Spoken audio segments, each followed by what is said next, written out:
All right, so hi everybody. Hi, Sherry. Hi, my name is Sherry, and I'm just curious, who was here a couple years ago when Justine and I were here? Anybody? A couple of you, okay. So Justine is my partner in the Yoga Vista Academy. I'm a yoga teacher, and I specialize in teaching yoga to people who are 50 years and older. So if you're under 50, you're excused right now, okay? Who's over 50? Over 50? I know, look, there's a pause there, like I'm not sure, right? Okay. So what happens when we get over 50? Do things start to break a little bit? They get a little achy, right? So what I do is I work with people over 50, anywhere between 50 and probably 96, on all the different issues that they might have. So I know this is the Better Breathers Club, right? So what do you think we're going to be talking about a little bit today? About breathing. About breathing, right? But guess what? Your breathing is not just isolated, right? Your breathing is associated with a lot of other things in your body. It's associated with your muscles and your joints and your bones and your mobility. So all those things come together. And does anybody know what the word yoga means? It means union. It's a Sanskrit word for the word union. So it unites our body, our mind, and our spirit. So we all know that when we don't feel good, our spirits are low, right? It just gets us down, right? We don't have any energy, we just don't feel good. So the body and the spirit are very, very intertwined. So if we can improve the body a little bit, then the spirit lifts a little bit. But what about the mind? Oh, the mind. The mind gets busy with the worries and the what else's and the what ifs and all of those things. So if we can get the mind to calm down a little bit, and then all three of those things are united and we feel a little bit better. So this is the question I want to do, because you guys, you think you're going to be sitting here and listening to me, but you're not. You're going to be doing things, okay? The first thing I want you to do is I want you to think of some adjectives that you have in your body that you can explain to me what it feels like to be in your body. Okay, so I'm going to give you an example so you guys know where I'm coming from. I have a little arthritis in my knee, okay, my left knee. So these are the adjectives I would say. Creaky, unstable, wobbly, swollen, maybe a little painful, right? Kind of maybe sharp-like pains, depending on how I step. So those are the adjectives that describe what's happening inside my body. I don't know what's happening inside of your Better Breathers' bodies, okay? And the reason why, you guys, is because I don't have any breathing issues right now. Let's knock on wood for that, right? But I raised two boys with asthma, and I've been in many emergency situations because of their asthma. So I saw firsthand how scary that was, right? But I've never been able to be inside their bodies to know what is that sensation, okay? So anybody want to be bold enough to just shout out an adjective? What is happening in your body when you're breathing, or what? Panic. Panic, okay? Panic. What else? Age. Age, okay. Burning. Burning. Burning sensation in my legs. In your legs, but not in your breathing. In your legs, both legs. Burning. Okay, anything else? Tightness. I was thinking someone would say tightness. Is that you? Yeah, tightness. Very, very good. What about pain in the chest area? Is there pain in the chest area, you guys, when you breathe? It's more constriction, right? Tightness? They taught us how to breathe right. Good. All right. Any other adjectives you guys can think of? Panic. She said panic, so that's a double panic, Okay. right? Okay, what happens when we panic? Anxiety. Wait, what was that? Anxiety. Anxiety. Okay, the double on the anxiety. All right? And what happens with anxiety, you guys? The mind starts to go and worry about it, right? So the mind starts to just get kind of overdosed on that. So panic, what happens when we panic? Do we automatically go like this? Right? Don't we do that? That's, if we see something and we panic like that, do you think the body is getting tight like that? So sometimes the panic causes the tightness, right? So with yoga, okay, this is the key to yoga, you guys, is yoga is being able to each individually, help yourselves feel better. That's it. If anyone ever asks me, what is yoga? It's not standing on one leg, it's not, twisting. It's the ability for us as individuals to help ourselves feel better. Everybody ready to move? Now, you're tight with your neighbor. Do you like your neighbor right now? Look both ways and say hi to your neighbor if you haven't already, because you're going to be a little bit, good. You're going to be in a tight spot. Okay. Yay. All right. That's perfect. And by the way, I invited 2 of my yoga students here today. Raise your hands, my 2 ladies. My 2 yoga students, they come to my class now, and I said, you've got to come to this class, right? Because they're going to learn some good things. And you guys know some of these things already, right? Okay, so what we're going to do is we're going to do something called open and close the window, pick a flower and smell it, okay? So think about that analogy. The first thing is we're going to open the window. Everybody go like this. Open the window. Doesn't matter how wide you can get the window. Good. And then you're going to close the window. And now when you open the window, you're going to inhale like this. Inhale. And you exhale, close the window. And again, inhale.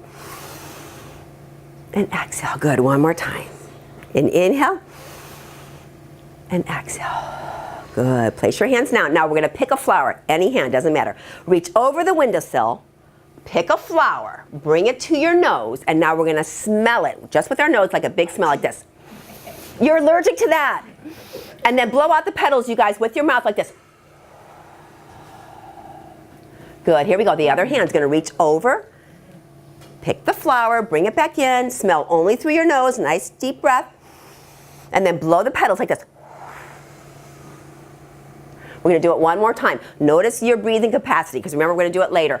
Reach over, pick the flower, a nice deep breath, and then blow it out. And the last one, oh, let's go a high one, way up there. High, reach up, good, you guys. Bring it back, a nice deep breath. And then go like this. Good. Now for anybody, did that make you feel dizzy? You're good. Okay, so if you ever feel dizzy, seated or standing, a lot of times if you put your hands on your hips, that stabilizes you and makes you feel a little more grounded. Especially if you get out of bed quickly or out of a chair quickly and you feel a little wobbly, that's a good way to stabilize yourself. So that's a little trick I learned. Now I want you to realize that you have breathing muscles. Anybody name a couple of breathing muscles? Diaphragm, of course. Anybody else? You probably heard of that one, right? What else? So which one? What muscles help you breathe? Your lungs, period. Yeah, but there's muscles that around your chest area. In between your ribs. Are there muscles in between your ribs? Diaphragm. Your diaphragm is down here and it pushes up and down. But between your rib cage, between your rib bones, We don't know. there's muscles there. Okay, now you're learning, right? There's muscles there, and they help you breathe as well. So I brought my wonderful little Slinky. I have a 4-year-old granddaughter. She loves this toy. But this is your rib cage, okay? Your rib cage, you guys, everybody put their hands right here. This is your rib cage, right? Now, can you feel your bones or not? Doesn't matter. They're there. Not me. They're there. Okay. Okay, I promise you they are there. So you've got your rib cage here with your rib bones. Guess what? Your rib cage is also behind here too. Yes. Your rib cage is a cage that goes around you. And in between, okay, you can put your hands down, in between those, okay, think about this, right? This is your ribs, those bones. In between those bones, there's muscles. Don't you think that helps you breathe? If you did this, right? So let's say we're sitting there. Oh, I think we should do the slump first. Everybody, we're going to go like this. What happens to those muscles between your ribs? They collapse. Now, if we sit up taller, we probably gave a little bit more space there, I would think, right? So posture is important, isn't it? Posture is important to breathing. So that opens up your chest, gives you that space. But wouldn't it be super good? Okay, we're slumping like this. We just sat up a little bit taller and we got a little more space in there. But wouldn't it be super if we did that? Wouldn't that increase a little bit of our breathing capacity, possibly? How are we going to get this to be open like this? You guys want to know how? Stretch. Stretch, exactly. Look at him. All right, everybody follow him. What's your name? Jerry. Jerry? Okay, everybody, let's do what Jerry just did. See how easy that is? Do you think that those intercostal muscles are opened up, right? Now, I know sometimes, you can bring your hands down, we have shoulder issues. That is, besides low back pain, shoulder pain is the #1 complaint I hear from a lot of people who are 50 plus. So a lot of times it's not easy to do this. That's why we do this one, you guys. We call this cactus arm. So when we first started, even that, right? So from down here to down there, we've just opened up a little bit. But the best way to open up those intercostals is to do, what's that? Bending. bending sideways. Look at you already doing that. I love it. Okay, so you guys, this is the first movement we're going to do. We're going to be in the chair, of course. And do you guys have arms on the chair? You do. Good. Yeah. That'll be easy. We're going to take one forearm on the arm of the chair. The other hand goes on your shoulder. And watch your, oh, you know what? Probably make sure to do the same shoulder as your neighbor. Okay, so watch. It goes like this. Down with your elbow, up with your elbow. Okay, think about the ribs and the intercostal muscles. Do you think you're opening up that a little bit? You are, right? You're stretching that a little bit. Now watch this. Elbow up, everybody. Lean on the arm on the chair. Oh, yes. Do you think we just got a little wider and broader there? Good. So we go down, we go up, and we go sideways. Good. One more time. He goes, we go down, up, sideways. Good. Now we're going to try it with our breathing. So the other arm's going to go like this. Okay, one arm is holding on, the other hand to your shoulder. We're going down with the elbow, up with the elbow, and exhale like this. So we go inhale, exhale. Inhale, exhale. Good, all the way down. Good, then take your shoulders and roll them up and down. All right, very good. All right, sit up tall. Let me see everybody sitting up super tall. Good, now we're gonna do a posture check. So that means everybody's gotta stand up. You can have the chair in front of you. And I want you to have your feet parallel and your hands by your side. Hands by your side. Not like a soldier, just like you would normally do. Good. All right, I'm going to back up a little bit so you guys can see me. We're going to do a posture check right now. Where are your palms facing your body right now? Don't move anything. Inside. If they're facing inside, that means your shoulders are lined up and your shoulders are back. If they're facing forward, or backwards actually, with your hands forward, your shoulders are round forward. Got it? If they're facing out, forward, right, and they're going back, then you have a little broader chest, right? So to improve your breathing now and then, hands by your side, palms facing in, and periodically just take your palms facing out, right? Try never, never, if you can, if you catch yourself, correct it with the palms facing backwards, right? Because that takes your shoulders back. Okay, everybody palms facing in, you're nice and tall, and then palms facing out, and you're broader. Good. And now let's take a breath. Just try. Just like, and out. And one more time. In and out. Good. Then you can have a seat.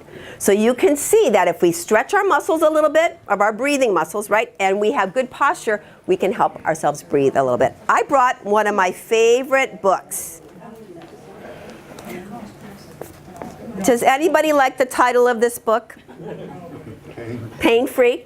How many people have pain? Raise your hand. Pain? Yeah, we have pain. No matter probably where it is in the body, we probably have some pain. So when I saw the title of this book, I'm like, I really want to hear what this guy has to say about it, right? And guess what his number one relief is for pain? No, that would be a good one. Posture. Posture. Posture is going to relieve so much pain. Okay, let's talk about me and my arthritis in my knee, right? So if I were to stand with one hip like this and the other leg out, don't you think that would jam that knee? It would. It also would jack up the hip and my low back would hurt, right? Or sometimes I say I'm a AAA person, which means I'm a go-go-goer, and I'll lean a little bit forward like this. See how I lean? Do you think that's jamming my knee? It is. It's jamming the knee. If I went back like this, the knee has a little more space in it. So when I catch myself in my own posture, I realize that I'm doing something in my posture that's aggravating my pain area. So for all of you, the posture is the easiest thing to be aware of. The easiest thing. Right now, everybody's just, if I said sit up tall, what would you do? Let me see, what would you do? Yes, like the proudest. The proudest. Yes, good. And then relax it. Yeah. See that little bit of effort that goes like this? And it's not this, you guys, right? It's not this. It's right, it's almost like you take your spine and you just did, ooh, right? We call this axial extension. You're making your spine a little bit taller. Now, we're going to check to see if you're sitting right. Sitting is also a posture thing, right? All right, so let's try it. Okay, and I know this one might be a little bit R-rated. Are you okay with R-rated? Excuse me. Uh-huh.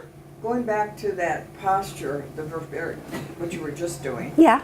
are you saying we should stand and do that posture, or? When you're sitting as well, right? Because when we're sitting, it's easy, Oh, isn't it? It's easy to do this, you guys. To me, it's super comfortable. But I'm compressing my organs right now, my belly, my ribs. So if I were just to go like that, right, versus this, you see that? It's subtle. It's subtle. But that is going to help you have a little better breathing. Now let's check how you're sitting on your bottoms, okay? So everyone, we're going to take our hands like this, open hands, and we're going to actually put one under one butt cheek and one under the other. Don't do it to your neighbor, only yourself, okay? Only yourself. All right, so you're sitting on your hands, watch your rings, okay? Be careful they don't cut into you. Okay, so at the very bottom of your bottom, there are two sit bones, and they look like this. They're like two prongs, and they're balls, basically. They're your sit bones. Now, I want you to roll back in your seat like this, like a bucket seat. And those sit bones just pushed forward, didn't they? Now, come back up, and then roll forward and have those sit bones go backwards. You feel them roll backwards a little bit? Yeah. Good. Now come forward, and then tuck under again, and they roll forward. Most people sit like this. Sit bones under you, right? Now sit up tall, get those sit bones to be like two prongs right there, and let go of your hands, and now you're sitting up with good posture. Anybody feel a difference in that? That will make the biggest difference in your low back to begin with, and your hamstrings if they're tight. So just sitting up on your two sit bones. Why do you think they're called sit bones? Are you saying Z? No, sit. Sit bones. It's okay. If I had my marker, and she brings up a very good point. I'm telling you, you are right, girl, because it's S-I-T-Z. It is that. Sits bones. They're actually called sits bones, right? So you are right. Are you a nurse? No. Okay. But they're called your sits bones. But most of the time we call them sit bones, right? So do you know why now they're called the sit bones? Because we're supposed to sit on those. So I always say the bucket seat is the worst way to sit, which is your sit bones tucked forward and you're leaning back. The worst position you can, look how collapsed I am, right? You look comfy. Of course, it's the most comfortable. I call it the slump, and everybody loves the slump, but we know what the slump is doing. If the slump is doing this to our rib cage, do you think it's also doing that to all the organs too? The lungs, right? The digestive system. All of those are going to be compressed. All right, so now we're going to go a little bit further with some of these stretches, okay? So, because you know, yoga is also movement. So we're going to take one arm like this, and I want you to take it out, and then take it in. I call it the teacup, so it goes out and in. Your elbow stays where it is. Show me with your other hand where you're feeling the movement. Shoulder, good, okay, very good. Everybody feel that? Sometimes in your back. That's good, okay? Now I'm going to tell you. And the rib cage too. Okay, take the other one.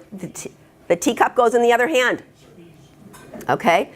I always love to talk anatomy because I think we all understand when we know the pieces and parts why we're doing this. These muscles right here, you guys, these are your pectoralis muscles.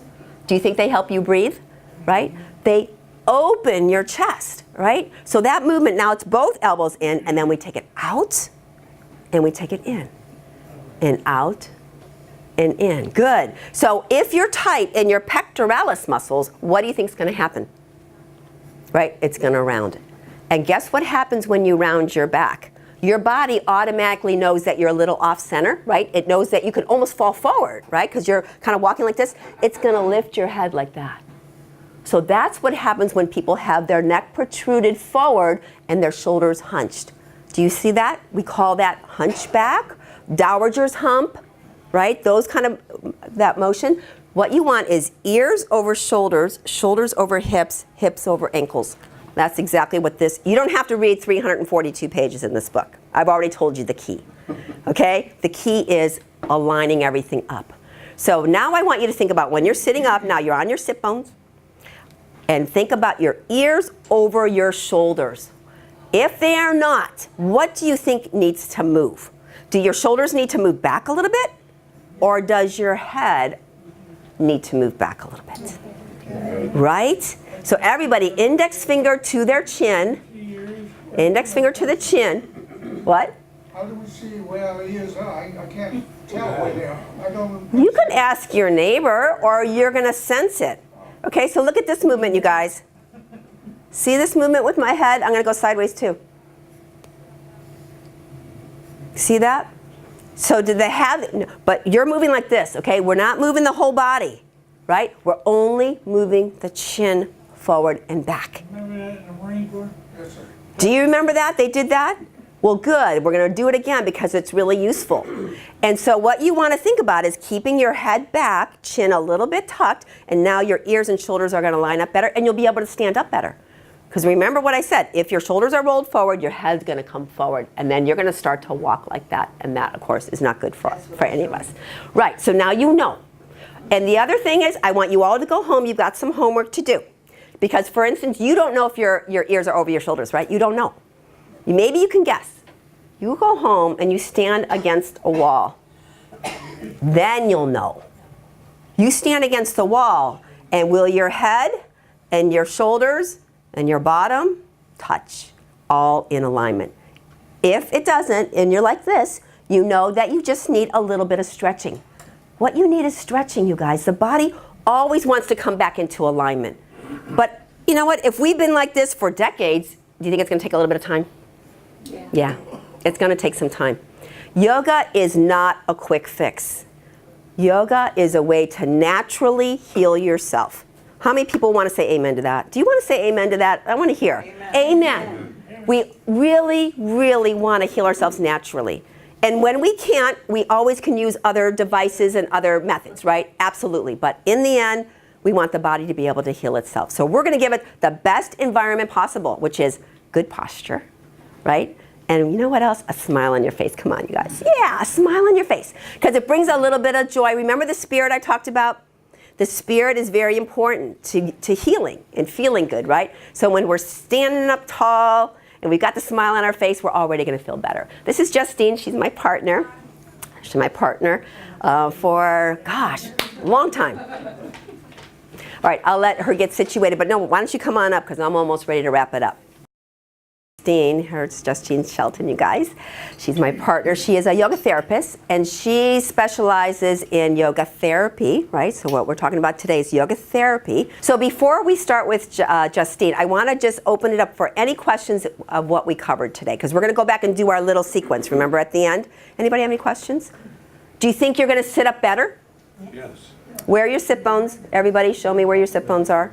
Very good. Yay. Where are your intercostals? Where are your intercostals? Show me. I'm bragging.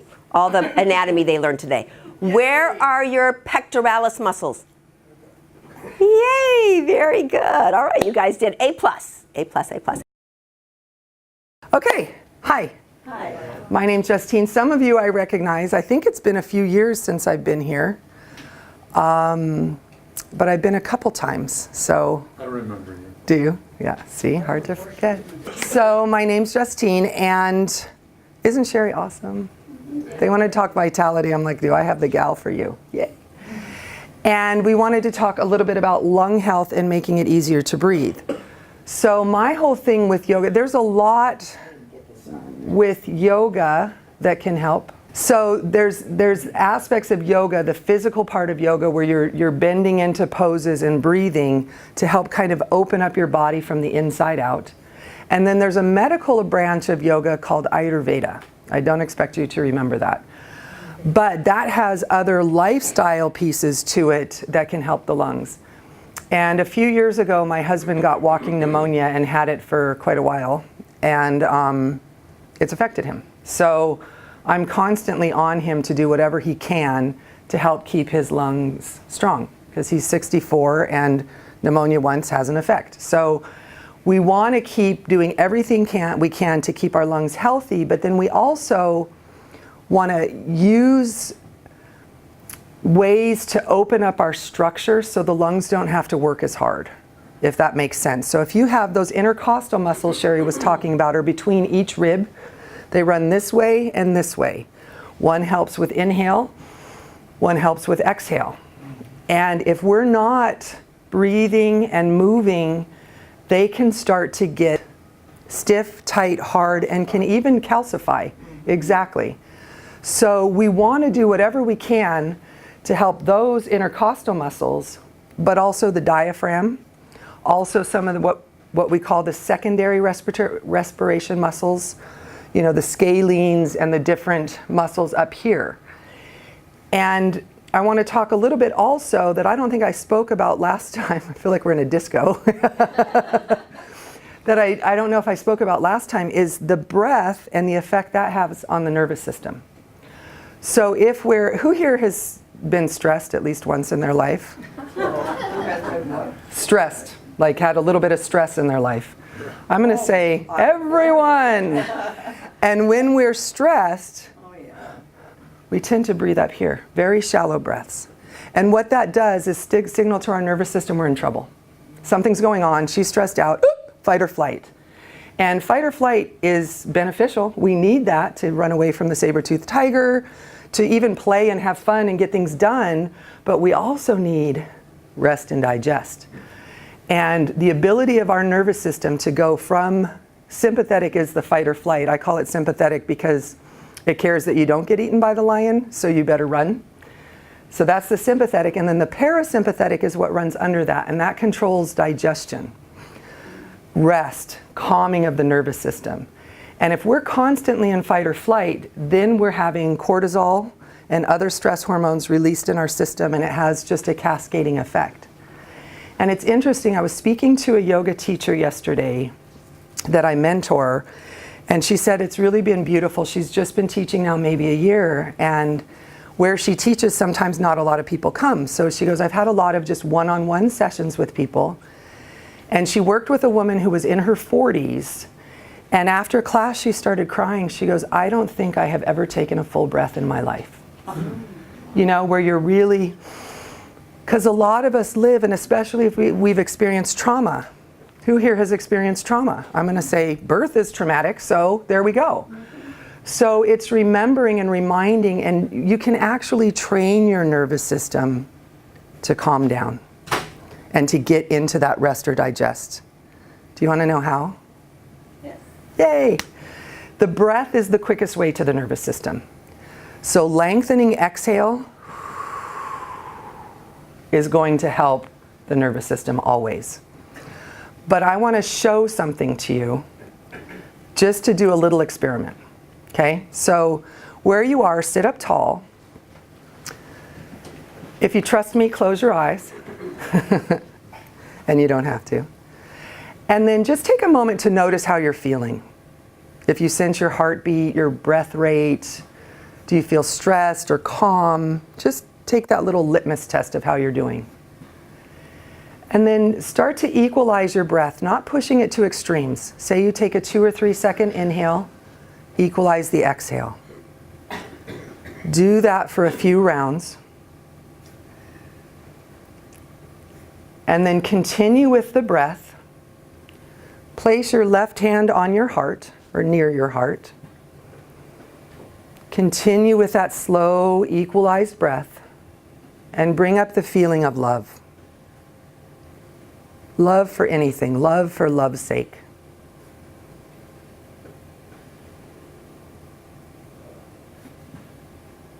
And when you're ready, you can relax your arm and notice if that had an effect on you.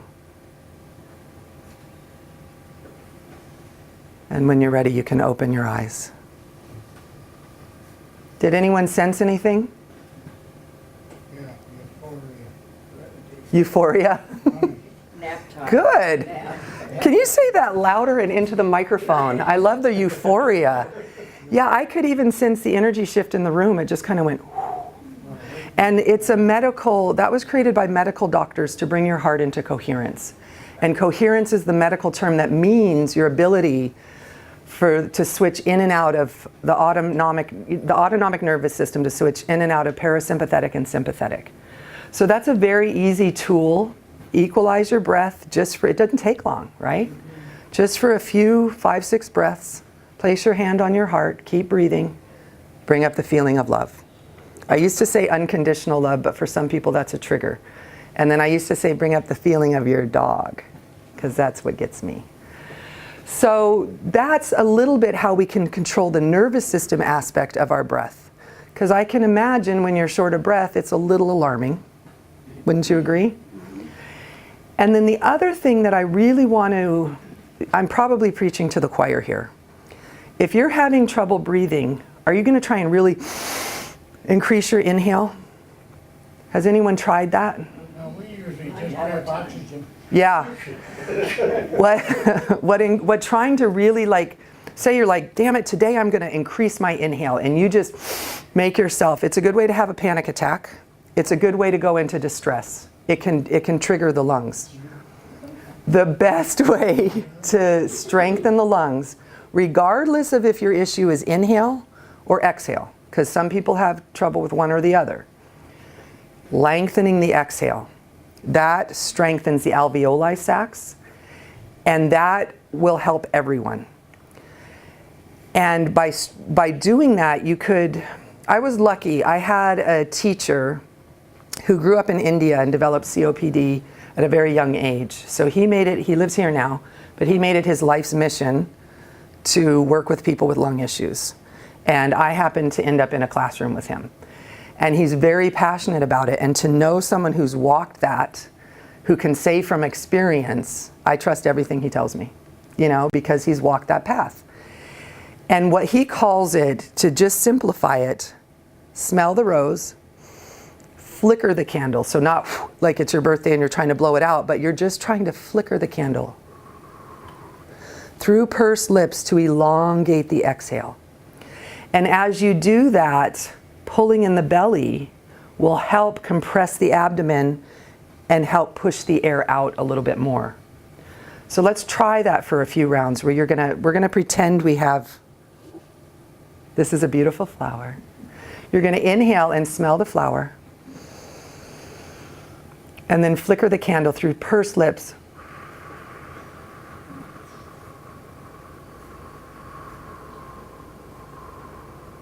And at the end of that exhale, pull your belly in a little. Then let the inhale happen. Smell that rose, flicker the candle.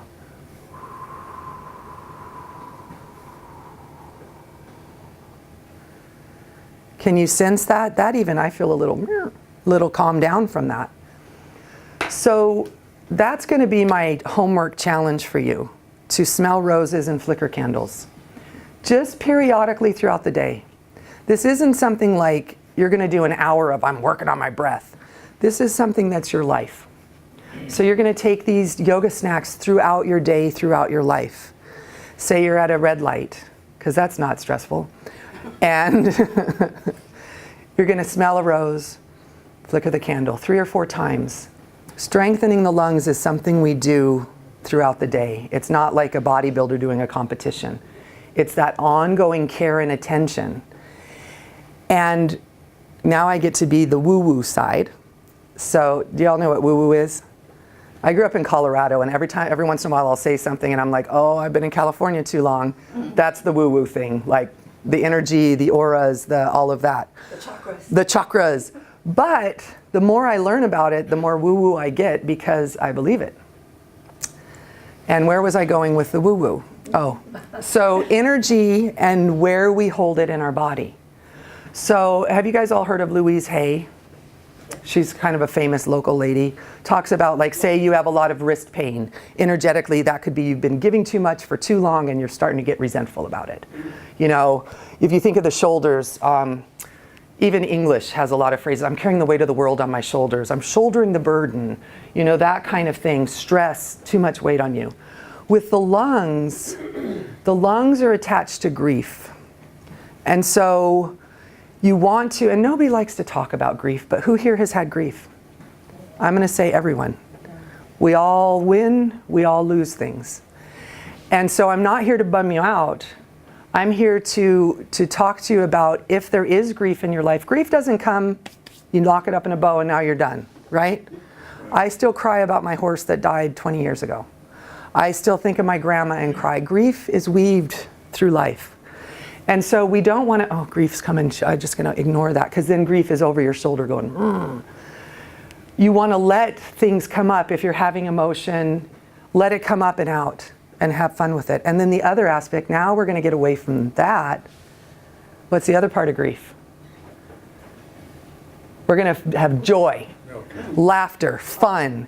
So be a kid. I just was talking to Heather Sager today, and she and her sister are talking about doing a blog. I'm not sure how old she is, but she's like, we want to talk about traveling when you're older and having fun, dancing in the streets of New Orleans. It doesn't matter if you're in your late 60s, your late 70s, your late 80s.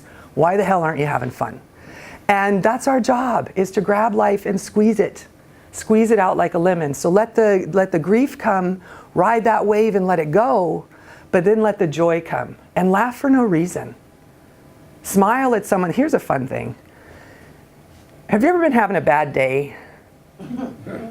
Yes. There's times I'm just having a bad day and I'm a little grouchy, and then I'll see someone who I think is having a worse day than me because you can see them wearing it. Like, try smiling at them. It's contagious. And when they smile back, you've both just had your day made, you know? Hopefully they don't flip you off. And if they do, pick someone else to smile at. But that's the other thing. We want to have joy and fun with all of that. Now, I want to get into some of the mechanics of breathing. Who here has had abdominal surgery, where there's cuts this way, that way? Have you ever heard of scar tissue? Oh, what? Scar tissue. So say someone has a mastectomy, and then there's leftovers from the surgery. They might not be able to raise their arm all the way, not because of the shoulder, but because of the tissue here won't allow them to. Scar tissue is like a thicker form of collagen. The fascia starts to bind up and tighten. And the most profound experience I've had in my life was a woman who I saw privately for yoga, and then I didn't see her for about 18 months because her husband was very sick and she needed to be with him. So she was coming to my house, and I went to watch her walk in from the car, and she got out of the car and literally walked like this to me. And she had a lifetime of scoliosis, and I just almost lost it. I was so sad that she was that. So we sat in the chair, and I said, try to sit up tall and take a deep breath. And she's like, it really hurts. And so as we talked about it, I finally asked her, have you had surgery? She's been cut this way, this way, this way. The scar tissue was binding and pulling her down. Scar tissue is the worst thing you could ever have. Yeah, and but there's stuff we can do for it. And I love telling this story because it didn't take long, and she was able to do it herself. Because if I had done it for her, I might have hurt her. She can titrate the amount of pain and the amount of pressure she can deal with. So I asked her to go home and lay in bed, bend her knees so her belly is soft, her head's up a little on a pillow. That allows her to lay here and start to dig underneath her rib cage and rub back and forth and massage like a self-massage. And within 2 weeks, she was upright. It doesn't take a lot, but she did it. You know, that was the thing. I couldn't do it for her. She had to do the work. And I notice in myself sometimes I get a little bit of binding in here. So that's one thing, to massage and free up the diaphragm. Did you guys do intercostal stretches? Mm-hmm, we did lateral bends. Okay, good, good. So those lateral bends are going to be really good for opening up the rib cage. And if you do it at home, you can go in and out a few times to each side. That just gets the juices flowing, so to speak. Then you go into the pose and hold it. And for some people, like if your shoulder hurts, keep your arm here, just wherever, because for sometimes this is too much on the shoulder. But then up here especially, anywhere around the ribs, we can direct the breath and stretch our body from the inside out. And use the breath. My teacher used to call it, the breath is like a flashlight inside your body. Taking it in, finding where it's tight, compressed, dark, and opening up space. And there's something called fascia. Did you? Yay! We got the fascia, because it's fascinating. And they're doing a lot of studies on the fascia right now. The fascia is connective tissue. And really, if you look at our bodies, our bones, our muscles, our ligaments, our tendons, our fascia, they're all made up of the same material. They just have different amounts in the ingredients. And so they go from slighter, thinner material to bone, which can be strong as steel, and everything in between. And sometimes the body will start to protect itself. Say I've injured this, and my shoulder starts to pop in and out of joint. My body will tell it, we got to calcify here to hold that in place. It's not ideal, but it's my body trying to protect me. So then we also need to undo that and get rid of that tension and calcification or too much strength and density in the body. And with the fascia, are you familiar with fascia? I don't think so. So the fascia, if I took away everything, like if I took away my hair, my muscles, my bones, everything about me, and stood here like this, you would still see the outline of my body. It would be very thin and almost opaque. But that's the fascia. And it runs, okay, I'm going to be gross. I already was gross with this. Were you gross? Yeah. a little Okay, bit. well, are there any vegetarians in the room? Okay. So have you ever had a ribeye steak? You know that beautiful marbling? That's fascia. It's around the muscles and encapsulates the muscles so that they slide on each other. But it also runs through the muscles, around our visceral organs, around, the heart, the lungs. It's everywhere. And it helps hold us together. But sometimes it gets too tight. And we start to, have you ever seen this? That's someone who isn't stretching their fascia. Because the fascia is it's almost like the thickness of saran wrap. But yeah, it's very thin and it's different than a muscle. Like a muscle you could stretch quite easily if there were no fascia. It's a denser tissue that takes several minutes to relax and release. And so if we do yoga, that going over to the side, coming back up, that warms the muscles up and then tells the nervous system, oh, she's not falling, she's doing this on purpose. Now I can relax, breathe, and the muscles in the fascia are going to open back up. And that is what we want to do constantly, because we're on Earth, I think, and there's something called gravity. It's a wonderful thing, but it also can beat up our bodies. And we went from euphoria to suck pretty quick there. We'll go back to euphoria. But it gets, even if you're not active, it gets little micro tears in it, and when tissue tears, it heals. And there's a little bit of scar tissue.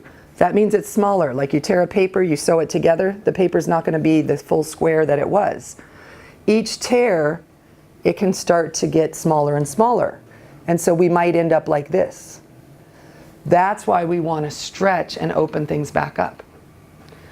So the other thing with the lungs, or being able to breathe, maybe Sherry did this with you. I'm not going to ask you to do it because it can be triggering. But if I'm sitting like this and I try and take a deep breath, it's awkward, it's uncomfortable. I'm compressing my lungs. So then if I let my arms hang and take a deep breath, that's way easier to get elongation in the spine, and it starts to open up. Well then, now this is going to be helpful, so I'm going to ask you to do this, but don't smack your neighbor. Have your arms by your sides, and as you inhale, open the arms out. That's okay. And then exhale, bring them back down. Can you feel how that helps? Opening the shoulder girdle helps open the rib cage. So anytime you're feeling you need a deeper breath and you're not getting it, I'm going to confess, I sit on my couch at night and I'm like the worst posture on the planet. And sometimes I can catch myself like not being able to breathe. And it's like I keep reminding myself, sit up tall and use those props. Now, I want to do a stretch. I like to do this because it's creepy. See this muscle here? That's called the SCM muscle. I'm having a problem with mine. So we're going to stretch that. It's a big muscle. I call it the anti-whiplash muscle. It's the muscle that if you get hit, it keeps your head from flipping off backwards. It's strong, it's big, and the carotid artery runs underneath on both sides. So you only want to stretch one at a time. I'm going to say that again. You only want to stretch one at a time. So what we're going to do, you're going to take your left hand, this soft part of the thumb, you're going to take it across. You want it to touch the clavicle, that bone here, and then the sternum in the middle. So the soft part of the thumb tacking down here. That's the origin of that big muscle. Then take the other hand, hold it down. Inhale, lengthen your neck. As you exhale, take the head slightly back and a little bit over to the left. And it's an exploratory movement. Everyone will be a little bit different on where they get that stretch. Which, by the way, I remind people, because I always do this when I'm teaching and then I walk quickly and I've almost fallen a lot of times. So always lift your head and remove your hand before you walk. Breathe as though your lungs right in there.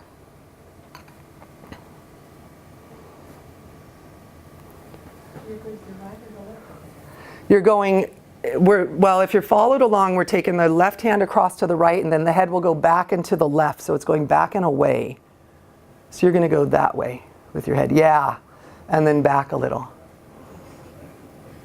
Then when you're ready, inhale, lift your head up, release your arms. Do you feel warm on that side? Take a breath or two. Can you feel a little bit more freedom on that side of your neck? Are you actually touching this?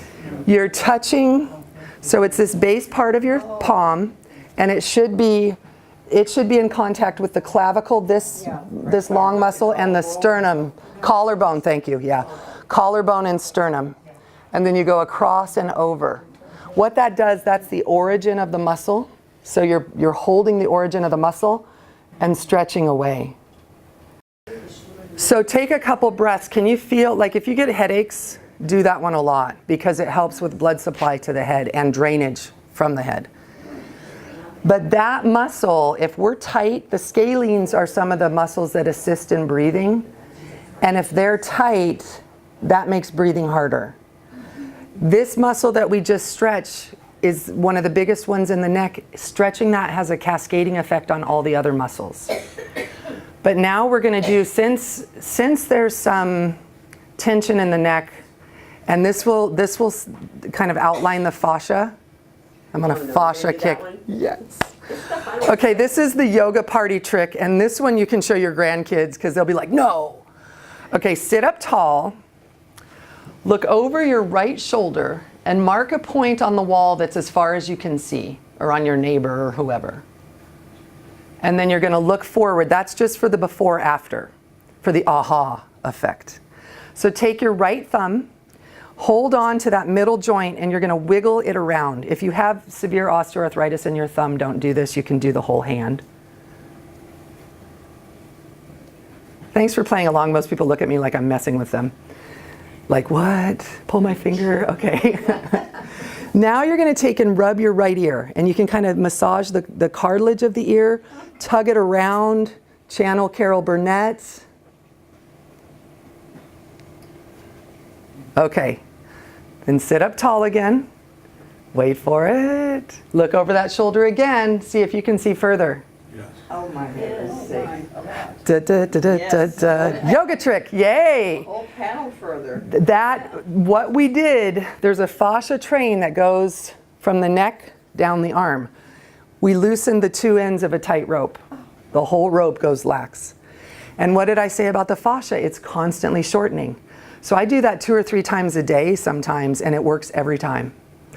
And I've explored with this a lot. I've done a lot of like neck stretches and movement and stuff, and people are like, oh, you didn't do the ear thing. And I'm like, okay, well, I don't know if it'll work. Well, even after we've opened up the muscles, you do it, you get even more. Pretty soon I'm gonna be able to spin my head all the way around. Should we do the other side? What day? Yes. Yeah. They tell you to do that because means it'll make you a better driver. Exactly. Yeah, you can see over your shoulder. And I've pinched nerves in my neck, and it's terrifying if you can't see over your shoulder when you're driving, especially on the 5 freeway, just saying. Okay, look over your left shoulder. Notice how far you can see. Look forward. Take your right hand, you're going to take the left thumb in that second joint and wiggle it around. Wait a minute, I did the, Not while you're driving, though. Yeah, not while you're driving. The other day I said something about, so when you're driving, close your eyes. I'm like, wait, take that back, take that back. And then you're going to rub that left ear. And you can be a little, I won't say aggressive, but firm, tugging it around. You spin your head around, I'm out of here. I know, right? Yeah. That's really Okay, sit up tall, look over that shoulder. Did it work? Oh, yeah. Oh, yeah. Yay. amazing. Yeah, yeah. And then I want to show you something you can do in bed. And I forgot to bring a blanket from home, so I robbed the studio.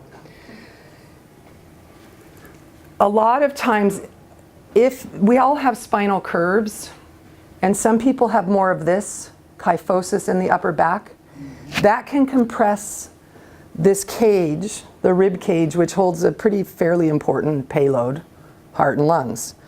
So we want to help open that up. And sometimes standing, it's like, it can be a bit much. So can we relax and do it? So you take a blanket, fold it like a square.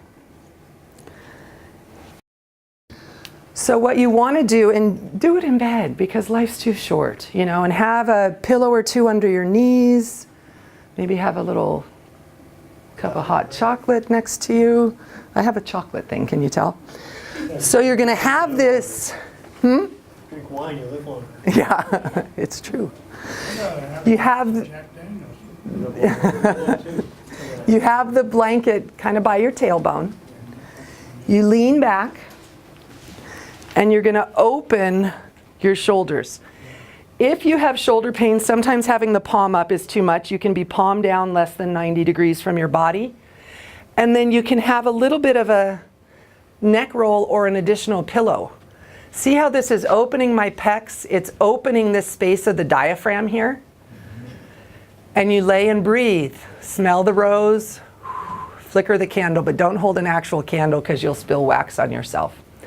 Then when it's time to get up, it's tempting to sit up. But I'm all about back health. Roll. You want to, yep, drop and roll. Just roll to one side There you go. and then help yourself back up. Does that work in a Tempur-Pedic mattress? Waterbed? You know, you get extra credit on a waterbed.